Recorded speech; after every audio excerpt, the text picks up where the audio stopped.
الله أكبر. لا إله إلا الله. الله أكبر. الله أكبر ولله الحمد. الله أكبر. الله أكبر. الله أكبر. لا إله إلا الله. الله أكبر. الله أكبر ولله الحمد. الله أكبر. الله أكبر. الله أكبر. لا إله إلا الله. الله أكبر. الله أكبر ولله الحمد. السلام علیکم ورحمۃ اللہ وبرکاتہ، نحمدہ ونصلی علی رسولہ الکریم، اما بعد فاعوذ باللہ من الشیطان الرجیم، بسم اللہ الرحمن الرحیم، رب اشرح لی صدری ویسر لی امری واحلل عقدۃ من لسانی یفقہوا قولی۔ أعوذ بالله من الشيطان الرجيم. بسم الله الرحمن الرحيم. وإذا سألك عبادي عني فإني قريب أجيب دعوة الداع إذا دعان فليستجيبوا لي وليؤمنوا بي لعلهم يرشدون.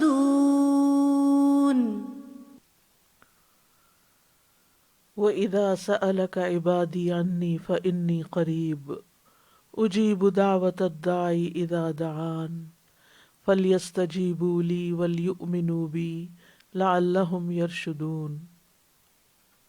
اور جب میرے بندے آپ سے میرے بارے میں سوال کریں تو کہہ دیجئے بے شک میں قریب ہوں، میں پکارنے والے کی پکار کا جواب دیتا ہوں۔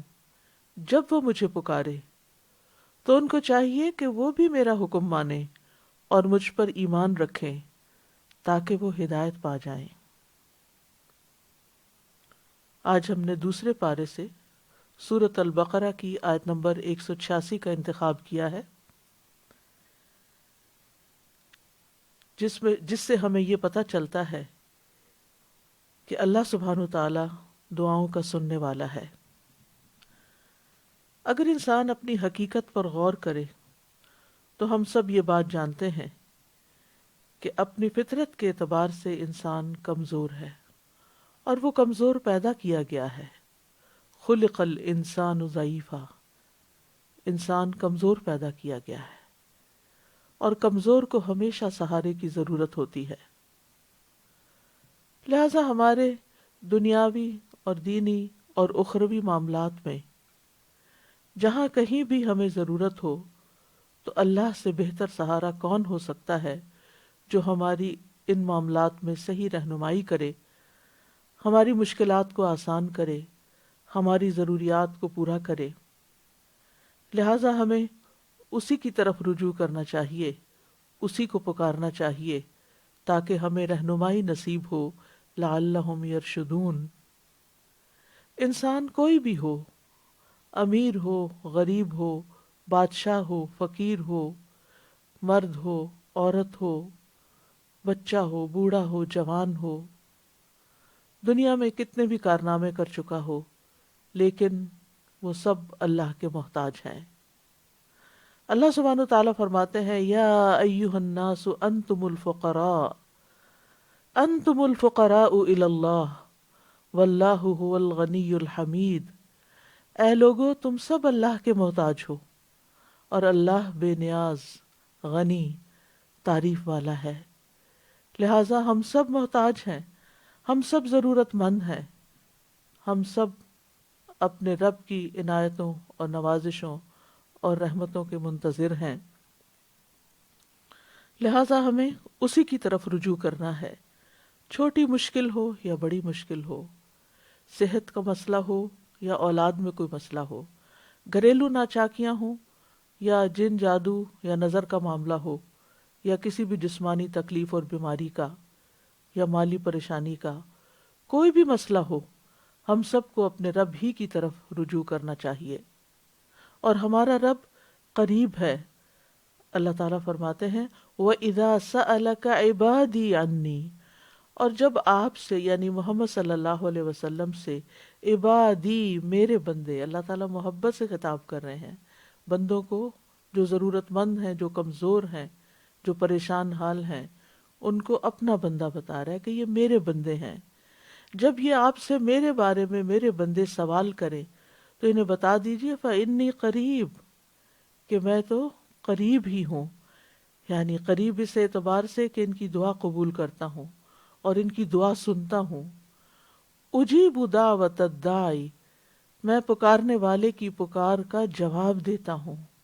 سبحان اللہ، یعنی جب بندہ اللہ کو پکارتا ہے تو اللہ جواب دیتا ہے، دعا قبول کرتا ہے۔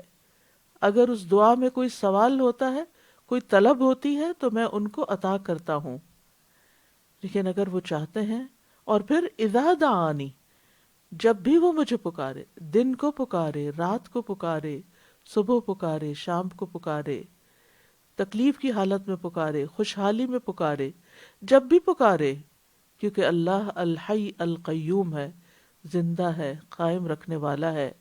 لا تأخذہ سنۃ ولا نوم، نہ اس کو نیند آتی ہے، نہ اس کو اونگ، نہ وہ سوتا ہے، وہ اونگتا بھی نہیں ہے، وہ 24/7 اپنے بندوں کی نگہداشت کرتا ہے اور اپنے بندوں کو دیکھتا ہے اور اپنے بندوں کی دعائیں سنتا ہے۔ تو جب بھی وہ مجھے پکارے، لیکن اگر وہ چاہتے ہیں کہ ان کی دعائیں قبول کی جائیں تو پھر انہیں بھی کچھ کرنا ہوگا، اور وہ کیا؟ فَلْيَسْتَجِيبُوا لِي، کہ وہ بھی میرا حکم مانے۔ میں نے بھی انہیں کچھ چیزوں کے لیے بلایا ہے، مثلا نماز کی شکل میں اللہ سبحانہ وتعالیٰ دن میں 5 دفعہ جو اذان ہوتی ہے اس سے کیا پیغام دیتے ہیں؟ حی علی الصلاۃ، حی علی الفلاح، آؤ نماز کی طرف، آؤ کامیابی کی طرف۔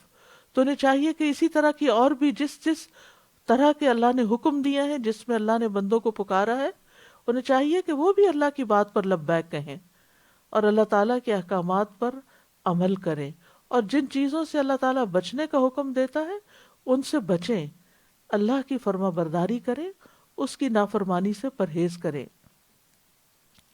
وَلْيُؤْمِنُوا بِي، اور انہیں چاہیے کہ وہ اس بات پر ایمان لائیں کہ اگر وہ میری فرما برداری کریں گے تو میں انہیں ثواب دوں گا۔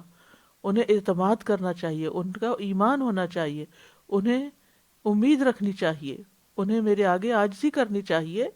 اگر وہ ایسا کریں گے تو میں ان کی دعا قبول کر لوں گا۔ لعلہم یرشدون، تاکہ وہ راہ پا جائیں، تاکہ انہیں ہدایت مل جائے۔ یعنی کس معاملے میں ہدایت؟ جس معاملے میں انہوں نے دعا کی، چاہے وہ دعائے عبادت ہو، دعائے سوال ہو، دعائے استخارہ ہو۔ جب بندہ اللہ سبحانہ وتعالیٰ کی شرائط کو پورا کر دیتا ہے تو پھر انسان حق کو پا لیتا ہے، اللہ تعالیٰ اس کو نیک عمل کی توفیق دیتے ہیں، اس کو وہ راہیں دکھا دیتے ہیں جن راہوں سے اس کے مسائل حل ہو جاتے ہیں۔ لہٰذا انسان کو ہر حال میں سچے دل سے، حضوری قلب کے ساتھ، مخلص ہو کر، یقین کے ساتھ، رغبت کے ساتھ، رہبت کے ساتھ، یعنی اس سے ڈرتے ہوئے اس سے آہوزاری کرنی چاہیے اور اس سے رہنمائی حاصل کرنی چاہیے، اور جسے دعا کرنے کی توفیق مل جائے تو گویا اس کے لیے قبولیت بھی ہو گئی۔ اللہ سبحانہ وتعالیٰ فرماتے ہیں وَقَالَ رَبُّكُمُ ادْعُونِي أَسْتَجِبْ لَكُمْ، تمہارا رب کہتا ہے کہ مجھے پکارو، میں تمہاری دعا قبول کروں گا۔ اور خاص طور پر اب رمضان کا مہینہ آ رہا ہے اور اس مہینے میں مومن کی دعاؤں کی قبولیت کی امید کی جاتی ہے، کیونکہ رمضان میں انسان کھانا پینا اور اپنی خواہشات کو، دیگر خواہشات کو چھوڑ دیتا ہے جن کے پورا کرنے سے روکا گیا ہے۔ تو ایسے میں جب جسم کمزور پڑتا ہے، جسم کے تقاضے کم ہوتے ہیں، تو پھر انسان کی روح سٹرونگ ہو جاتی ہے، اس کی اسپرچول نیڈ بڑھ جاتی ہے۔ اس حال میں انسان کے اندر وہ روحانی قوت پیدا ہو جاتی ہے کہ عبادت میں، دعا میں، اللہ تعالیٰ کی طرف دھیان کرنے میں اس کا دل زیادہ لگتا ہے، اور جب اس حال میں انسان دعا کرتا ہے تو وہ دعا زیادہ سنی جاتی ہے، کیونکہ واقعی وہ مانگ رہا ہوتا ہے، اللہ کا ذکر کر رہا ہوتا ہے، اللہ کی طرف حقیقی معنوں میں رجوع کر رہا ہوتا ہے۔ ورنہ عام دنوں میں تو انسان ہر وقت کھانے پینے میں اور دیگر خواہشات کے پورا کرنے کے بارے میں سوچتا رہتا ہے۔ اسی طرح عبادت کا کوئی بھی جو عمل ہوتا ہے، خواہ روزہ ہو یا نماز ہو یا تلاوت قرآن ہو، ان سب کے کرنے سے ہماری روح سٹرونگ ہوتی، یعنی ہماری اسپرچول سائڈ جو ہے اس کو اسٹرینتھ ملتی ہے۔ لہٰذا نماز کے بعد دعا قبول ہوتی ہے، قرآن کی قرات کے بعد دعا قبول ہوتی ہے، اور سب سے زیادہ قریب تو انسان سجدے کی حالت میں ہوتا ہے، اور جب سجدے کی حالت میں ہوتا ہے تو دعا کرتا ہے تو وہ دعا اور بھی زیادہ قبول ہوتی ہے۔ یعنی انسان دل کے ساتھ اور عاجزی کے ساتھ اور سجدے میں پڑھ کے اللہ کے قریب ہوتا ہے۔ تو جب انسان دعا کرتا ہے تو اللہ تعالیٰ قریب ہے، انسان اللہ کو پکارتا ہے تو اللہ اس کے قریب ہوتا ہے، اور سجدے میں اور زیادہ قریب ہوتا ہے تو قبولیت کے چانسز بھی اور زیادہ بڑھ جاتے ہیں۔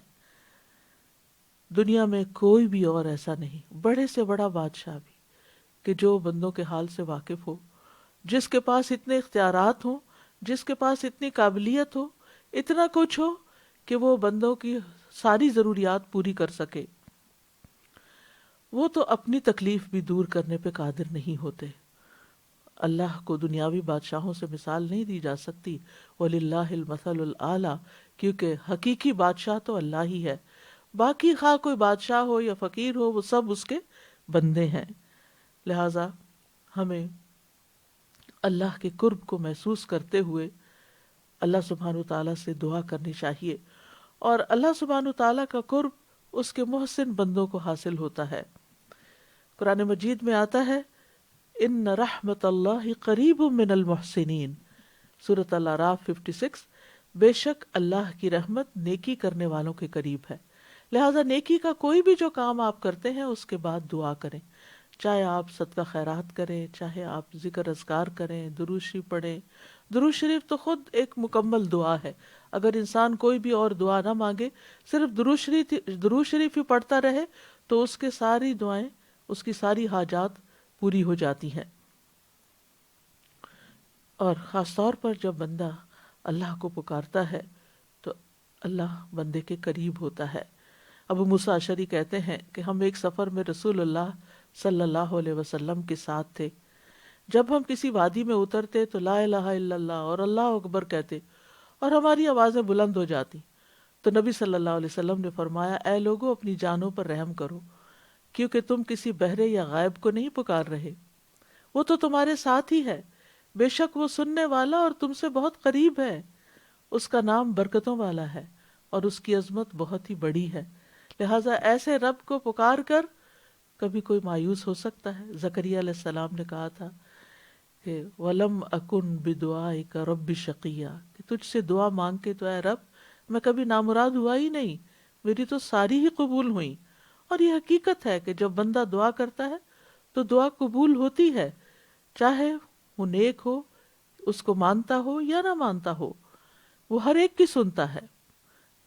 اور پھر وہ کس شکل میں قبول ہوتی، یا تو اس کو وہی چیز مل جاتی ہے جو اس نے مانگی ہوتی ہے، یا پھر اس جیسی کوئی تکلیف دور کر دی جاتی ہے، یعنی اس درجے کی، اور یا پھر قیامت کے دن کے لیے محفوظ کر دی جاتی ہے۔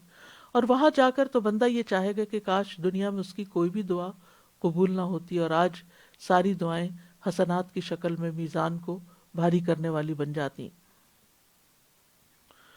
اور یاد رکھیے کہ جتنے خلوص کے ساتھ بندہ دعا کرتا ہے اتنی ہی تیزی کے ساتھ دعا اوپر اٹھتی ہے اور اتنی ہی تیزی کے ساتھ اللہ کی بارگاہ میں پہنچتی ہے۔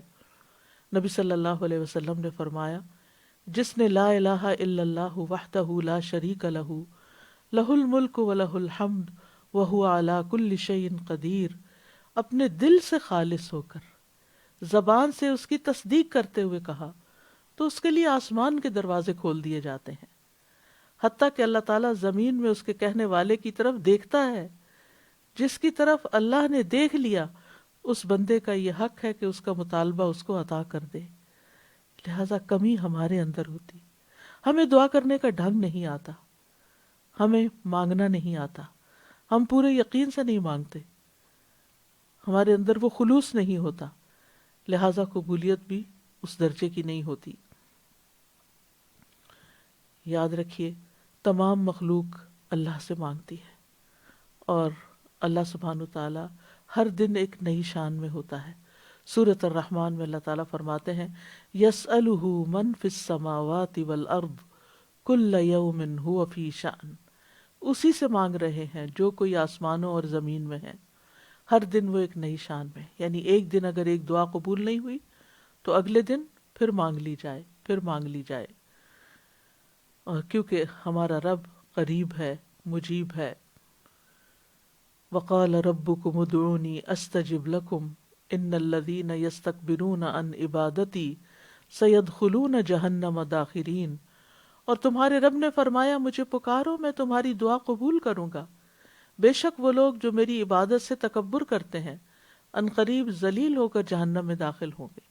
تو یہاں دعا کو عبادت کہا گیا ہے، یعنی دعا اگرچہ ہماری ضرورت ہوتی ہے تو ہم اللہ کو پکارتے ہیں، لیکن یہ پکارنا بھی ایک عبادت بن جاتا ہے، اور اس پر بھی انسان اجر پاتا ہے۔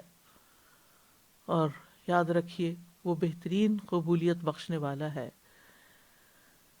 قرآن و حدیث میں دعاؤں کی قبولیت کی بے شمار مثالیں ملتی ہیں کہ ہمارا رب ناممکن کو ممکن بنا دینے والا ہے۔ ہم دیکھتے ہیں کہ نوح علیہ السلام نے اللہ تعالیٰ کو پکارا تو اللہ تعالیٰ نے ان کی دعا قبول کر لی۔ وَلَقَدْ نَادَانَا نُوحٌ فَلَنِعْمَ الْمُجِيبُونَ، سورۃ الصافات میں آتا ہے، اور بلا شبہ یقیناً نوح نے ہمیں پکارا تو یقیناً ہم اچھے قبول کرنے والے، کتنے اچھے قبول کرنے والے، یعنی ان کی دعا ہم نے قبول کر لی۔ ایک دوسری جگہ پر آتا ہے سورۃ الانبیاء میں وَنُوحًا إِذْ نَادَى مِن قَبْلُ فَاسْتَجَبْنَا لَهُ فَنَجَّيْنَاهُ وَأَهْلَهُ مِنَ الْكَرْبِ الْعَظِيمِ، اور نوح کو بھی جب اس نے اس سے پہلے پکارا تو ہم نے اس کی دعا قبول کر لی، پھر اسے اور اس کے گھر والوں کو بہت بڑی گھبراہٹ سے بچا لیا۔ تو کس طرح اللہ تعالیٰ نے قبول کی ان کی دعا۔ تو جب ہمیں شیطان ہمارے دل میں مایوسی ڈالے کہ تمہاری نہیں سنی جائے گی، تمہاری نہیں قبول ہوگی، پتہ نہیں مانگ قبول ہوگی بھی یا نہیں، تو فوراً سوچا کرے کہ نوح علیہ السلام کی تو اللہ نے قبول کر لی تھی، وہ ضرور میری بھی دعا قبول کر لے گا۔ یونس علیہ السلام نے مچھلی کے پیٹ میں اللہ کو پکارا تھا، فنادا فی الظلمات اللہ الہ الا انت سبحانک انی کنت من الظالمین فاستجبنا له ونجیناہ من الغم وکذالک ننجی المؤمنین۔ تو اس نے اندھیروں میں پکارا کہ تیرے سوا کوئی معبود نہیں، تو پاک ہے، یقیناً میں ظلم کرنے والوں میں سے ہو گیا ہوں۔ تو ہم نے اس کی دعا قبول کر لی اور اسے غم سے نجات دی، اور اسی طرح ہم ایمان والوں کو نجات دیتے ہیں، یعنی باقی ایمان والے بھی اگر یونس علیہ السلام کے نقش قدم پر چلتے ہوئے اللہ سے دعا کریں اور اپنے قصور کا اعتراف کریں تو اللہ تعالیٰ ضرور ان کی بھی سنے گا۔ ایوب علیہ السلام نے اللہ کو پکارا، اللہ نے ان کی دعا قبول کر لی۔ وَأَيُّوبَ إِذْ نَادَى رَبَّهُ أَنِّي مَسَّنِيَ الضُّرُّ وَأَنْتَ أَرْحَمُ الرَّاحِمِينَ فَاسْتَجَبْنَا لَهُ فَكَشَفْنَا مَا بِهِ مِنْ ضُرٍّ وَآتَيْنَاهُ أَهْلَهُ وَمِثْلَهُمْ مَعَهُمْ رَحْمَةً مِّنْ عِنْدِنَا وَذِكْرَىٰ لِلْعَابِدِينَ۔ اور ایوب جب اس نے اپنے رب کو پکارا کہ بے شک مجھے تکلیف پہنچی ہے اور تو رحم کرنے والوں میں سب سے زیادہ رحم کرنے والا ہے، تو ہم نے اس کی دعا قبول کر لی۔ مانگنے کا کتنا خوبصورت انداز ہے۔ بس اسے جو بھی تکلیف تھی دور کر دی، اور اسے اور اس کے گھر والے اور ان کے ساتھ ان کی مثل اور عطا کر دیے، اپنے پاس سے رحمت کے لیے اور ان لوگوں کی یاد دہانی کے لیے جو عبادت کرنے والے ہیں، یعنی جو باقی دعائیں کرنے والے ہیں ان کے لیے بھی ایک ریمائنڈر ہے کس طرح دعا کی جاتی ہے اور کیسے وہ قبول ہوتی ہے اور کیسے مشکلات آسان ہوتی ہیں۔ اس لیے اس رب سے مایوس ہونے کی ضرورت نہیں۔ یوسف علیہ السلام نے اللہ تعالیٰ کو پکارا تھا، اللہ تعالیٰ نے ان کی دعا قبول کر لی۔ قال رب السجن احب الی مما یدوننی الیہ وإلا تصرف عنی کیدہن اصب الیہن واکن من الجاہلین فاستجاب له ربہ فصرف عنہ کیدہن انہو هو السمیع العلیم. اس نے کہا اے میرے رب، مجھے قید خانہ اس سے زیادہ محبوب ہے جس کی طرف یہ سب مجھے دعوت دے رہی ہیں، اور اگر تو مجھ سے ان کے فریب کو نہ ہٹائے گا تو میں ان کی طرف مائل ہو جاؤں گا اور جاہلوں میں سے ہو جاؤں گا. تو اس کے رب نے اس کی دعا قبول کر لی، بس اس سے ان عورتوں کا فریب ہٹا دیا. بے شک وہی سب کچھ سننے والا، سب کچھ جاننے والا ہے. ابراہیم علیہ السلام نے اللہ کو پکارا، اللہ نے ان کی دعا سن لی. ابن عباس رضی اللہ عنہ کہتے ہیں کہ کلمہ حسبنا اللہ و نعم الوکیل ابراہیم علیہ السلام نے اس وقت کہا تھا جب ان کو آگ میں ڈالا گیا تھا. ان کے یہ کہنے پر آگ ٹھنڈی ہو گئی. انہوں نے کہا اسے جلا دو اور اپنے معبودوں کی مدد کرو اگر تم کرنے والے ہو. تو ہم نے کہا اے آگ، تو ابراہیم پر سراسر ٹھنڈک اور سلامتی بن جا. موسیٰ علیہ السلام نے اللہ کو پکارا اور اللہ نے ان کی دعا سن لی. اللہ سبحانہ وتعالیٰ فرماتے ہیں بلا شبہ تم دونوں کی دعا قبول کر لی گئی، پس دونوں ثابت قدم رہو اور ان لوگوں کے رستے پر ہرگز نہ چلو جو جانتے نہیں ہیں، یعنی فرعونی اور ان کے اہل و عیال اور ان کی آل. زکریا علیہ السلام نے اپنے رب کو پکارا. وَزَكَرِيَّا إِذْ نَادَى رَبَّهُ رَبِّ لَا تَذَرْنِي فَرْدًا وَأَنْتَ خَيْرُ الْوَارِثِينَ فَاسْتَجَبْنَا لَهُ وَوَهَبْنَا لَهُ يَحْيَىٰ وَأَصْلَحْنَا لَهُ زَوْجَهُ إِنَّهُمْ كَانُوا يُسَارِعُونَ فِي الْخَيْرَاتِ وَيَدْعُونَنَا رَغَبًا وَرَهَبًا وَكَانُوا لَنَا خَاشِعِينَ. اور زکریا کو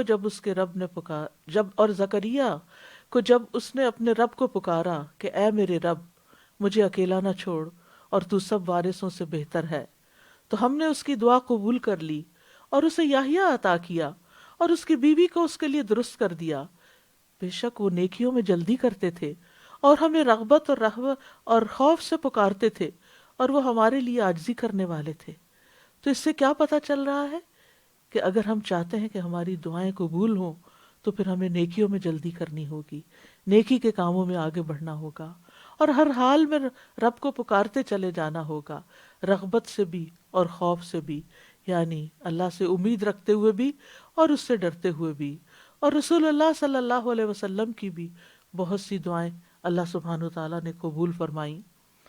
حضرت سارہ نے اپنے رب کو پکارا، اللہ نے ان کی دعا قبول کر لی. جب وہ ایسے ظالم بادشاہ کے پاس گھیر کے لائی گئیں کہ جو ان کے ساتھ برائی کا ارادہ کرتا تھا، تو انہوں نے کھڑے ہو کر وضو کیا، نماز پڑھنے لگی، پھر دعا کی اے اللہ اگر میں تجھ پر اور تیرے رسول پر ایمان لائی ہوں اور میں نے اپنی شرمگاہ کو اپنے شوہر کے سوا محفوظ رکھا ہے تو اس کافر کو میرے اوپر مسلط نہ ہونے دے. اس پر بادشاہ کا سانس گلے میں پھنس گیا اور وہ گر کر ایڑیاں رگڑنے لگا. ان کی دعا قبول ہو گئی اور ان کو اس مصیبت سے نجات ملی. اور یہاں انہوں نے اپنے نیک اعمال، اپنی چیسٹی کا وسیلہ اللہ کے سامنے رکھا. پھر اسی طرح ایک اور قصہ آتا ہے غار والوں کا، جنہوں نے اپنے نیک اعمال کو وسیلہ بنایا، اللہ کو پکارا اور اللہ تعالیٰ نے ان کی دعا سن لی. بنی اسرائیل کے 3 لوگوں کا واقعہ ہے جو کہیں باہر جا رہے تھے کہ اچانک بارش ہونے لگی تو انہوں نے ایک پہاڑ کے غار میں جا کر پناہ لی. اتفاق سے پہاڑ کی ایک چٹان اوپر سے لڑکی اور اس غار کے منہ کو بند کر دیا. اب ایک نے دوسرے سے کہا کہ اپنے سب سے اچھے عمل کا جو تم نے کبھی کیا ہو نام لے کر اللہ سے دعا کرو، یعنی اچھے عمل کو وسیلہ بنا کے دعا کرو. تو بہرحال جب اس نے دعا کی اپنے والدین کی خدمت کے حوالے سے تو چٹان تھوڑی سرک گئی. پھر دوسرے شخص نے دعا کی اور اپنے ایک نیک عمل کا واسطہ دیا، چٹان تھوڑی اور سرکی. اور پھر اسی طرح تیسرے شخص نے بھی، اور اس نے یہ کہا کہ اے اللہ اگر تیرے نزدیک یہ کام میں نے تیرا چہرہ چاہنے کے لیے کیا تھا تو یہاں ہمارے لیے اس چٹان کو ہٹا کر راستہ بنا دے. چنانچہ وہ غار پورا کھل گیا اور تینوں شخص باہر آ گئے. یہ تفصیلی کہانی صحیح بخاری کی حدیث نمبر 2215 میں ملتی ہے. جو شوق رکھتے ہوں وہ اس کو پڑھ سکتے ہیں. یاد رکھیے دعا ایک عبادت ہے. نبی صلی اللہ علیہ وسلم نے فرمایا الدعاء هو العبادہ. اسی لیے ہم دن میں کئی بار سورۃ الفاتحہ نماز میں جب پڑھتے ہیں تو ایاک نعبد و ایاک نستعین ساتھ ساتھ پڑھتے ہیں کہ صرف تیری عبادت ہم کرتے ہیں اور صرف تجھی سے ہم مدد چاہتے ہیں. اللہ کے نزدیک دعا سے زیادہ معزز کوئی چیز نہیں. یعنی بندہ دعا میں عجز و انکساری کا اظہار کرتا ہے، اپنی ذلت کا اظہار کرتا ہے، اللہ کے آگے جھک جاتا ہے، اپنا سر، اپنا ماتھا، اپنا ناک اللہ کے آگے رگڑتا ہے، اور یہ عبودیت کا اعلیٰ ترین مقام ہے، یہ بندے کے لیے سب سے بلند مقام ہے جس میں وہ اپنے رب کے آگے جھکتا ہے اور اپنے رب سے مانگتا ہے تو رب اس کو عزت بخشتا ہے۔ جو بندہ اللہ کے آگے ہاتھ پھیلاتا ہے تو اللہ سبحانہ و تعالیٰ اس کے ہاتھوں میں ضرور خیر ڈالتے ہیں۔ حدیث میں آتا ہے رسول اللہ صلی اللہ علیہ وسلم نے فرمایا، بے شک اللہ بڑا رحیم ہے اور بڑے کرم والا ہے، اس کو اس بات سے شرم آتی ہے کہ اس کا کوئی بندہ اس کے آگے اپنے دونوں ہاتھ پھیلائے اور وہ ان دونوں میں کوئی خیر نہ ڈالے۔ جو مسلمان بھی اپنی حاجت اللہ کے آگے رکھ دے اللہ اسے ضرور نوازتا ہے۔ آپ صلی اللہ علیہ وسلم نے فرمایا، مسند احمد کی روایت ہے، جو مسلمان اپنا چہرہ اللہ عز و جل کے سامنے گاڑ کر کسی چیز کا سوال کرتا ہے اللہ اسے وہ چیز ضرور عطا فرماتا ہے، خواہ جلدی عطا فرمائے یا اس کے لیے ذخیرہ کر کے رکھ دے۔ لہٰذا ہمیں خاص طور پر قبولیت کے اوقات میں اللہ تعالیٰ سے دعا مانگتے رہنا چاہیے۔ اللہ تعالیٰ خود بندے کو پکارتے ہیں۔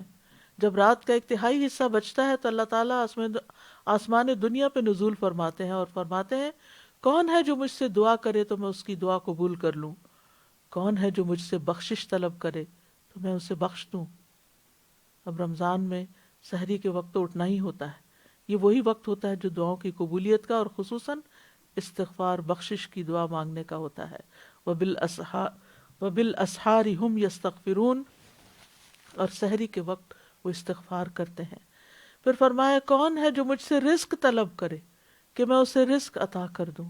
تو جو لوگ اپنے رزق کے لیے پریشان ہیں، خاص طور پر ان حالات میں، آج کل کے دنوں میں کرونا کی وجہ سے جب لوگوں کے اوپر ایک خاص تنگی آئی ہوئی ہے، مشکل آئی ہوئی ہے ہر طرح کے معاملات میں، خصوصاً رزق کے معاملے میں، تو اس میں بندہ اپنے رب سے رزق مانگے۔ اور رمضان کا مہینہ بہترین مہینہ ہے کہ جس میں انسان اپنی ساری حاجتیں اپنے رب کے سامنے رکھتا ہے، اور رکھنے کا ایک بہترین موقع ہے۔ آپ کم از کم 30 ایسی دعائیں لکھ کے رکھ لیں کہ جو آپ نے اپنے رب سے مانگنی ہے۔ اگر وقت تھوڑا بھی ہو تو ہر روز کے لیے ایک دعا خوب عاجزی اور انکساری کے ساتھ سحری کے وقت مانگے۔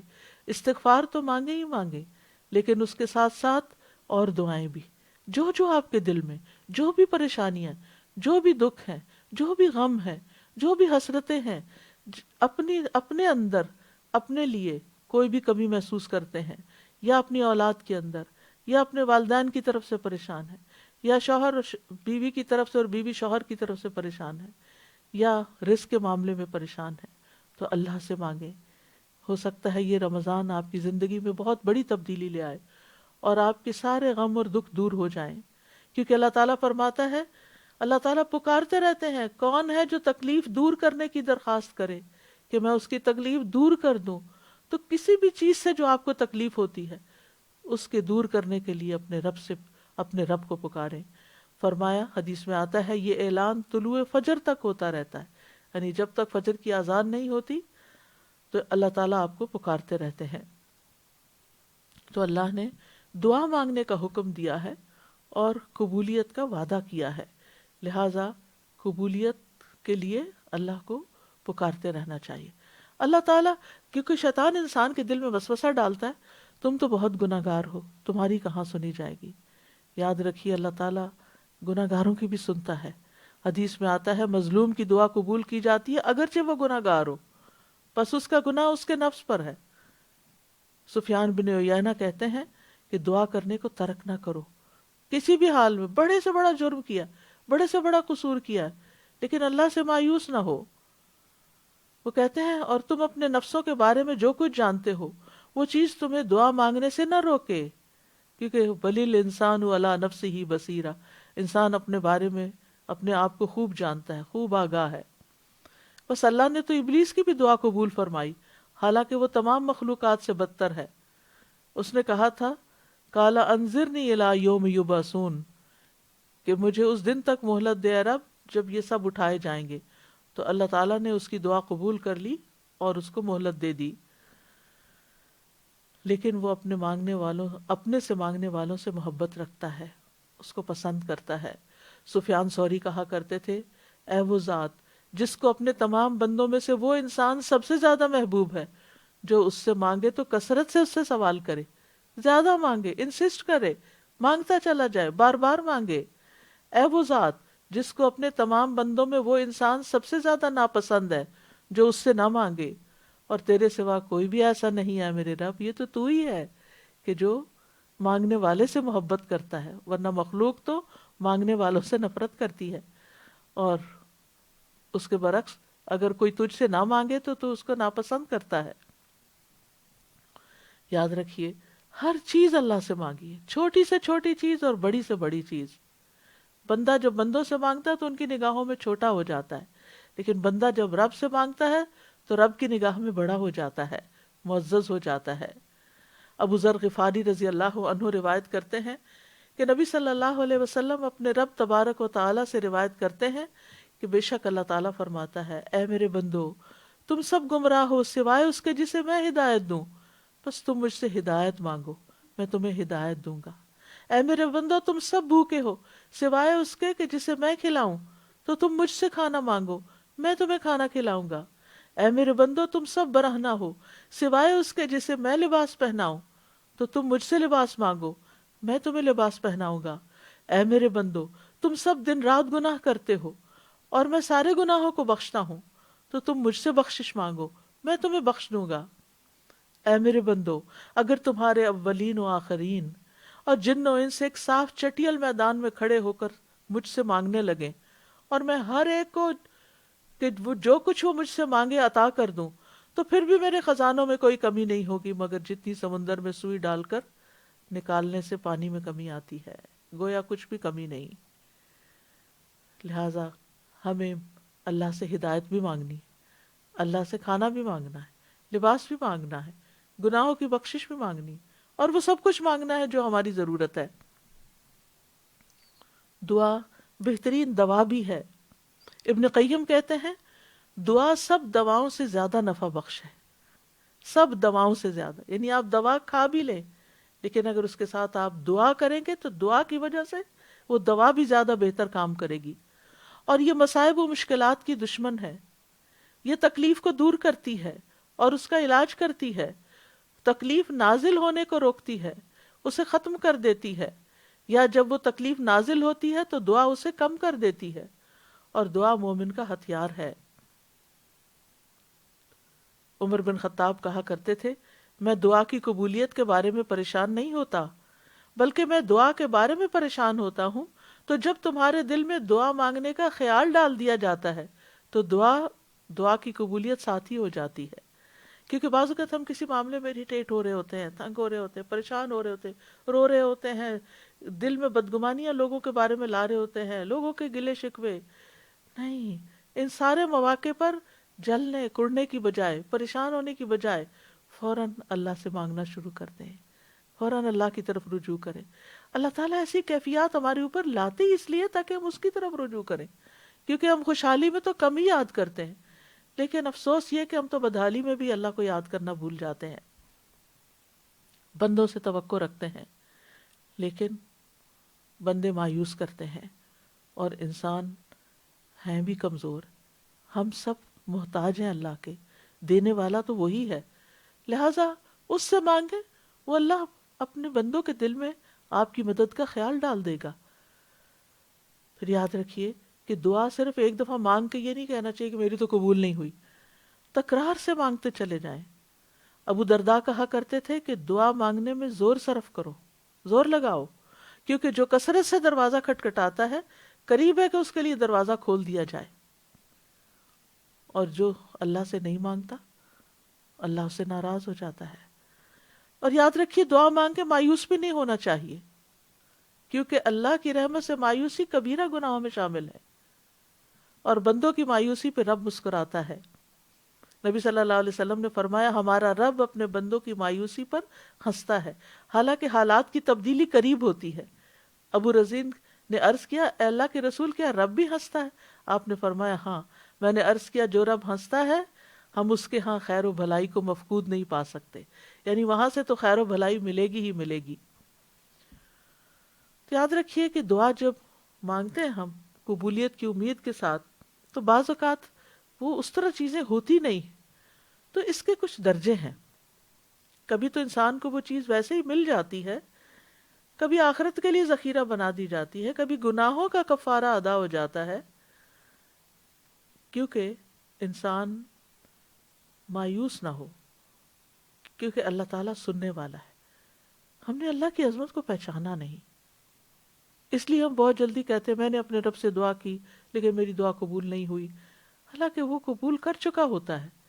بعض اوقات ہم کوئی چیز مانگ رہے ہوتے ہیں لیکن اس سے زیادہ ہمیں اس بلا سے بچنے کی ضرورت ہوتی ہے جو راستے میں آ رہی ہوتی، تو جب بندہ دعا کرتا ہے تو بلا پیچھے واپس چلی جاتی ہے۔ دعا جو ہے وہ قضا کو بھی بدل دیتی، تقدیر کو بھی بدل دیتی ہے، قضا کو بھی رد کر دیتی۔ ایک مصیبت آنے والی ہوتی، ایک آفت آپ کے راستے میں ہوتی ہے کہ اتنے میں آپ کسی اور چیز کے لیے دعا کرنا شروع کر دیتے، تو آپ کا رب آپ کو وہ چیز دینے کی بجائے آپ کی وہ آنے والی مصیبت ٹال دیتا ہے۔ لیکن کبھی جیسے انسان مانگتا ہے ویسے ہی مل بھی جاتا ہے۔ جیسے ابراہیم علیہ السلام نے بیٹے کی دعا مانگی تو اللہ تعالیٰ نے، انہوں نے نیک بیٹے کی دعا مانگی تھی، صرف بیٹے کی نہیں، رب ہب لی من الصالحین فبشرناہ بغلام حلیم، تو اللہ نے ان کو ایک بردبار لڑکے کی بشارت دی، یعنی جس کے اندر بردباری ہو وہ واقعی نیکی کے راستے پر اس کے لیے چلنا آسان ہوتا ہے، اور کبھی مانگی ہوئی چیز سے بھی بہتر عطا کرتا ہے۔ عمران کی بیوی نے اللہ سبحانہ تعالیٰ سے دعا کی تھی کہ تو مجھے جو اولاد دے گا میں اس کو تیرے لیے نظر مانوں گی، یعنی انہوں نے نظر مانی کہ جو میرے پیٹ میں وہ آزاد ہوگا تو مجھ سے قبول فرما۔ تو جب اس نے بچے کو جنم دیا تو وہ بیٹی تھی، تو پریشان ہو گئی کہ شاید یہ میرے حق میں بہتر نہیں، اور اللہ زیادہ جاننے والا ہے جو اس نے جنا، قرآن مجید میں آتا ہے، اور لڑکا لڑکی جیسا نہیں ہوتا، لہذا تم لڑکی کو معمولی چیز نہ سمجھو، بے شک میں نے اس کا نام مریم رکھا، بے شک میں اسے اور اس کی اولاد کو شیطان مردود سے تیری پناہ میں دیتی ہوں۔ اور کبھی مانگی ہوئی چیز سے کوئی تکلیف دور ہو جاتی ہے، کبھی دعا گناہوں کا کفارہ بن جاتی ہے، لیکن یہ یاد رکھیے کہ اللہ اپنے بندوں کی دعا قبول ضرور کرتا ہے۔ لیکن ہمیں مانگنے کے آداب بھی معلوم ہونے چاہیے۔ اخلاص اور پوری توجہ سے دعا کریں، قبولیت کے یقین کے ساتھ دعا کریں۔ یوں نہیں کہنا چاہیے اللہ اگر تو چاہے تو میری بخشش کر دے، چاہے تو مجھ پہ رحم کر، چاہے تو مجھے روزی دے، بلکہ پختگی کے ساتھ سوال کرنا چاہیے، کیونکہ اللہ چاہتا ہے، اللہ جو چاہتا ہے وہ کرتا ہے، اس پہ کوئی جبر کرنے والا نہیں ہے۔ پھر خشوع و خضوع اور عاجزی کے ساتھ دعا کرنی چاہیے، کیونکہ اللہ تعالیٰ غافل اور لہو و لعب میں مشغول دل کی دعا قبول نہیں کرتا۔ آج کل کے بعض اوقات ہم موبائل پہ میسیجز چیک کرتے رہتے ہیں اور ساتھ استغفر اللہ کہہ دیتے ہیں، اور دل کہیں کا کہیں ہوتا ہے۔ ٹھیک ہے، زبان پہ کوئی نہ کوئی ذکر آپ جاری رکھیں، کوئی بھی کام کرتے ہوں، لیکن جو آپ کی حاجات ہیں، ضروریات ہیں، جو مانگنے کی چیزیں ہیں، ان کو دل لگا کے مانگیں۔ قرآن مجید میں آتا ہے ادعوا ربکم تضرعا وخفیہ انہ لا یحب المعتدین، اپنے رب کو گڑ گڑا کر اور خفیہ طور پر پکارو، چپ کے دل میں، بے شک وہ حد سے بڑھنے والوں سے محبت نہیں کرتا۔ اور یہ بھی ایک حقیقت ہے کہ آپ نے کئی دفعہ اپنی زندگی میں دیکھا ہوگا کہ ادھر آپ کے دل میں کسی چیز کا خیال آتا ہے، حسرت آتی ہے، آپ کو دل چاہتا ہے، اور ادھر سے وہ آپ کی خواہش پوری ہو جاتی ہے، تو یہ کس نے پوری کی؟ یہ کس کو پتا تھا کہ آپ کے دل میں کیا خیال اٹھا، کیا طلب پیدا ہوئی؟ یہ صرف رب کو پتا تھا، اور رب نے، آپ نے تو ابھی مانگا بھی نہیں تھا، آپ کے دل، وہ تو دل کی سنتا ہے، جو دلوں کے خیالات ہیں ان کو بھی جانتا ہے، صرف آپ نے تمنا ہی ابھی کی تھی تو اللہ نے وہ بھی پوری کر دی۔ پھر اسی طرح باوضو ہو کر دعا کریں، یعنی جب آپ خاص طور پر چاہیں کہ قبولیت ہو۔ اس کے بارے میں آتا ہے کہ ابو عامر رضی اللہ عنہ جب شہید ہوئے تو ابو موسیٰ اشعری رضی اللہ عنہ نے آ کر نبی صلی اللہ علیہ وسلم کو خبر دی اور کہا کہ ابو عامر نے کہا تھا کہ آپ صلی اللہ علیہ وسلم سے کہنا کہ میرے لیے استغفار کریں۔ آپ نے پانی طلب فرمایا اور وضو کیا، پھر ہاتھ اٹھا کر دعا کی، اے اللہ ابو عبید ابو عامر کی مغفرت فرما دے. تو ہم بھی اپنے فوت شدہ عزیزوں رشتہ داروں کے لیے اس طرح کی دعا کر سکتے ہیں کہ ہاتھ اٹھا کر، نام لے کر، کیونکہ آپ نے نام لے کر ان کے لیے دعا کی. پھر اسی طرح اگر ہم چاہتے ہیں کہ ہماری دعائیں قبول ہوں تو ہمیں حلال روزی کا اہتمام کرنا چاہیے، کیونکہ حرام جو ہے وہ دعاؤں کی قبولیت کے راستے میں رکاوٹ بنتا ہے. حمد و ثنا اور درود پڑھ کے دعا کرنی چاہیے. حدیث میں آتا ہے، عبداللہ کہتے ہیں کہ میں نماز پڑھ رہا تھا اور نبی صلی اللہ علیہ وسلم موجود تھے. ابو بکر اور عمر رضی اللہ عنہ بھی آپ کے ساتھ تھے. جب میں تشہد میں بیٹھا تو پہلے میں نے اللہ کی تعریف بیان کی، پھر نبی صلی اللہ علیہ وسلم پر درود بھیجا، پھر اپنے لیے دعا کی. تو نبی صلی اللہ علیہ وسلم نے فرمایا مانگو تمہیں دیا جائے گا، مانگو تمہیں دیا جائے گا. یعنی جب کوئی اللہ کی تعریف کرنے کے بعد، درود شریف پڑھنے کے بعد دعا کرتا ہے تو اس دعا کی قبولیت کے چانسز زیادہ ہو جاتے ہیں. اسی طرح آپ صلی اللہ علیہ وسلم جامع کلمات کے ساتھ دعا کرتے تھے، تکرار اور اصرار کے ساتھ دعا کرتے تھے. اسی طرح ہمیں اپنے گناہوں کا اعتراف کرتے ہوئے دعا کرنی چاہیے. نبی صلی اللہ علیہ وسلم نے فرمایا ایک بندے نے بہت گناہ کیے اور کہا اے میرے رب میں تیرا ہی گناہ گار بندہ ہوں، تو مجھے بخش دے. اللہ رب العزت نے فرمایا میرا بندہ جانتا ہے کہ اس کا رب ہے کوئی، اس کا ضرور کوئی رب ہے جو گناہ معاف کرتا ہے اور گناہ کی وجہ سے سزا بھی دیتا ہے. میں نے اپنے بندے کو بخش دیا. پھر اسی طرح اسماء حسنہ کو وسیلہ بنا کر دعا کریں. وَلِلَّهِ الْأَسْمَاءُ الْحُسْنَى فَادْعُوهُ بِهَا، اور سب سے اچھے نام اللہ ہی کے ہیں سو اسے ان کے ساتھ پکارو. اللہ تعالیٰ کے نام یا رحمان، یا رحیم، یا ذی الجلال والاکرام. ایک حدیث میں آتا ہے کہ کثرت سے اس دعا کو پڑھو، یعنی اس نام کو پڑھو، یا ذی الجلال والاکرام، یا ذی الجلال والاکرام، یا ذی الجلال والاکرام. اسی طرح یا حی یا قیوم برحمتک استغیث، یا من بیدہ ملکوت السماوات والارض، یا من هو علی کل شیء قدیر، یا شافی، یا رحمان، یا رحیم. یعنی جو بھی آپ کو اللہ کے نام یاد ہیں ان سب ناموں کے ساتھ آپ دعا کریں. پھر اسی طرح ربنا کہہ کے جب انسان اپنے رب کو پکارتا ہے تو وہ دعا بھی قبول ہوتی ہے. ابو درداء کہتے ہیں اللہ مومنوں پر رحم فرمائے، وہ مسلسل یہی کہتے رہتے ہیں ربنا ربنا، یہاں تک کہ ان کی دعا قبول کر لی جاتی ہے. اسی طرح کچھ ایسے لوگ ہوتے ہیں جن کی دعا رد نہیں ہوتی، جیسے مظلوم ہیں، مسافر ہیں، والد ہیں، اولاد جو اپنے والدین کے لیے دعا کرتی ہے. نبی صلی اللہ علیہ وسلم نے فرمایا جنت میں آدمی کا درجہ بلند کر دیا جاتا ہے تو وہ عرض کرتا ہے یہ کیسے ہوا؟ اسے کہا جاتا ہے کہ تمہاری اولاد تمہارے حق میں جو استغفار کر رہی تھی اس کی وجہ سے. اسی طرح روزہ دار کی دعا افطاری کے وقت، مجاہد اور حج اور عمرہ کرنے والا اللہ کے راستے میں ہوتے ہیں، وہ اللہ سے دعا کرتے ہیں تو ان کی دعا قبول ہوتی ہے. اللہ کا کثرت سے ذکر کرنے والا عادل حکمران، ان کی دعا رد نہیں ہوتی. کسی کی غیر موجودگی میں اس کے لیے دعا مانگنے والا، آپ نے فرمایا جو مسلمان اپنے مسلمان بھائی کے لیے پیٹھ پیچھے دعا کرتا ہے تو فرشتہ کہتا ہے تیرے لیے بھی اس کی مثل ہو. پھر وہ شخص جو رات کو آنکھ کھلنے پر یہ دعا پڑھے لا الہ الا اللہ وحدہ لا شریک لہ لہ الملک و لہ الحمد وہو علی کل شیء قدیر الحمد للہ وسبحان اللہ ولا الہ الا اللہ واللہ اکبر ولا حول ولا قوة الا باللہ.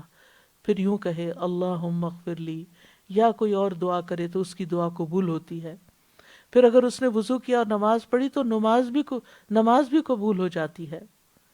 پھر اسی طرح وضو کر کے اللہ کا ذکر کر کے سونے والے کی دعا قبول ہوتی ہے، یعنی رات کو. فرمایا کوئی مسلمان ایسا نہیں کہ وہ اللہ کے ذکر کے ساتھ باوضو رات گزارے اور رات کو جاگ جائے اور اللہ سے دنیا اور آخرت کی پناہ مانگے تو اللہ تعالیٰ اسے ضرور دیتے ہیں. کچھ ایسے لوگ بھی ہیں جن کی دعا قبول نہیں ہوتی، جو دعا میں مخلص نہ ہوں، جو نیکی کا حکم نہ دیں اور برائی سے نہ روکیں، زنا کرنے والے، ناسمجھ کو مال اور اختیار دینے والے. اور ہمیں اللہ تعالیٰ سے دعائیں کرتے رہنا چاہیے اپنی زبان میں بھی کرنا چاہیے، اور پھر اللہ سبحانہ وتعالیٰ کے اسماء اعظم کے ساتھ بھی، اور ایسی دعا سے پناہ مانگنی چاہیے جو قبول نہ ہو۔ رسول اللہ صلی اللہ علیہ وسلم یہ دعا مانگا کرتے تھے، اللہم انی اعوذ بک من علم لا ینفع ومن قلب لا یخشع ومن نفس لا تشبع ومن دعوت لا یستجاب لہا۔ اے اللہ میں تجھ سے ایسے علم سے پناہ مانگتا ہوں جو نفع دینے والا نہ ہو، ایسے دل سے جو ڈرنے والا نہ ہو، اور ایسے نفس سے جو سیر ہونے والا نہ ہو، اور ایسی دعا سے جو قبول ہونے والی نہ ہو۔ اور اسی طرح اللہ کے اسم اعظم کے ساتھ دعا مانگی جائے تو دعا قبول ہوتی ہے۔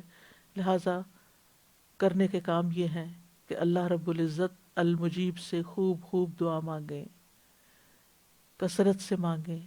رمضان آ رہا ہے، عبادت کا مہینہ ہے، روزے کی حالت میں دعا قبول ہوتی ہے، دن بھر بھی دعا مانگیں، تراویح کے بعد بھی مانگیں، تلاوت قرآن کے بعد بھی مانگیں، صدقہ خیرات کر کے بھی مانگیں۔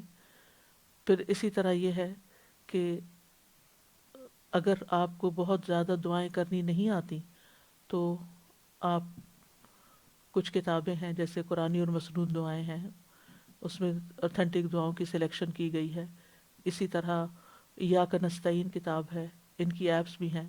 اور آپ سب کے لیے اب خوشخبری ہے کہ ایک نئی ایپ دعائیں آ رہی ہے، انشاءاللہ رمضان کا تحفہ ہے آپ سب کے لیے، بہت محنت سے بنائی گئی ہے، اور اس میں صرف آپ اس کو اسکرول کرتے جائیں اور دعا پڑھتے جائیں اور اللہ سے مانگتے جائیں، اور اپنی فیوریٹ دعاؤں پہ نشان بھی لگاتے جائیں۔ پھر اگر ساری آپ نہ بھی پڑھ سکیں تو فیوریٹس کو تو کم از کم ضرور روز پڑھیں۔ اللہ سبحانہ وتعالی ہم سب سے ہماری سب کی دعائیں آئندہ قبول فرمائے، اور ہمیں یقین عطا کرے، اور ہم کبھی بھی دعا کرنے سے عاجز نہ آئیں، اور خوشحالی ہو یا تنگی مانگتے ہی چلے جائیں۔ قبولیت کے اوقات میں مانگنے کی کوشش کریں، اذان کے بعد، فرض نمازوں کے بعد، رات کے آخری پہر میں، جمعہ کے دن عصر کے بعد، ماہ رمضان میں، بارش کے وقت، اور خاص طور پر ایمان اور حسن خاتمہ کی۔ وآخر دعوانا ان الحمد للہ رب العالمین۔ اب جو لوگ الہدیٰ لائیو پر ہیں وہ فیس بک پر آ جائیں، زوم پر چلے جائیں، اور کیونکہ الہدیٰ لائیو بند ہو جائے گا اور دورہ قرآن انشاءاللہ شروع ہوگا۔ سبحانک اللہم و بحمدک، اشہد ان لا الہ الا انت، استغفرک و اتوب الیک۔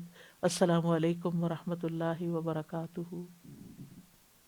اللہ اکبر اللہ اکبر اللہ اکبر، لا الہ الا اللہ، اللہ اکبر اللہ اکبر وللہ الحمد، اللہ اکبر اللہ اکبر اللہ اکبر، لا الہ الا اللہ، اللہ اکبر اللہ اکبر وللہ الحمد۔